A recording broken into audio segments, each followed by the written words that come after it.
কিছু সাংবাদিক বন্ধু আমাকে ঘিরে ধরল। আমি বললাম, ভাই আজকে তো কথা হবে জনসভায়, এখানে কথা না বলি। বলে যে না, আমরা ওখানে যাচ্ছি না, আমরা এখানে এই দুই একটি কথা অতি অল্প সময় শুনতে চাই।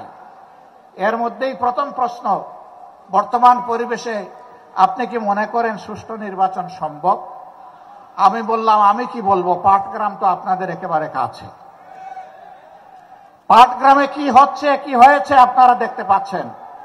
আর শুধু পাটগ্রাম নয়, সারা বাংলাদেশকে এখন পাটগ্রাম বানিয়ে ফেলছে একদল লোক। এই অবস্থায় সুষ্ঠু নির্বাচনের কল্পনাও করা যায় না। সুষ্ঠু নির্বাচনের জন্য কতগুলো মৌলিক সংস্কার অবশ্যই করতে হবে। আমরা সেই সংস্কারগুলোর কথা বলেছি।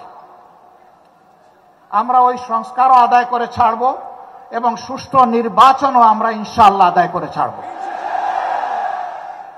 কেউ যদি আওয়ামী ফ্যাসিবাদ আমলের নির্বাচনের স্বপ্ন দেখে থাকেন, আমরা বলবো মহান আল্লাহর সাহায্যে আমরা সেই স্বপ্নকে দুঃস্বপ্নে পরিণত করব ইনশাআল্লাহ।